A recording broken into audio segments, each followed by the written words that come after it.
ഡ്യൂട്ടിയുടെ തലേ ദിവസത്തെ ഒരു നൈറ്റ് റുട്ടീൻ കണ്ടാലോ? അപ്പോൾ ഞാൻ എന്തായിരിക്കും നാളത്തെ മെനു എന്നുള്ളത് നേരത്തെ എനിക്കൊരു ഐഡിയ ഉണ്ടാവും.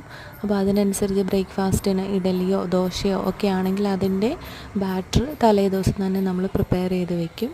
പിന്നെ എന്താണ് നമുക്ക് അവൈലബിൾ ആയിട്ടുള്ള പച്ചക്കറികൾ എന്ന് വെച്ചാൽ അതൊക്കെ പിറ്റേ ദിവസത്തേക്ക് പ്രിപ്പയർ ചെയ്ത് വെക്കാറുണ്ട്, അരിഞ്ഞ് വെച്ച് വെക്കാറുണ്ട്.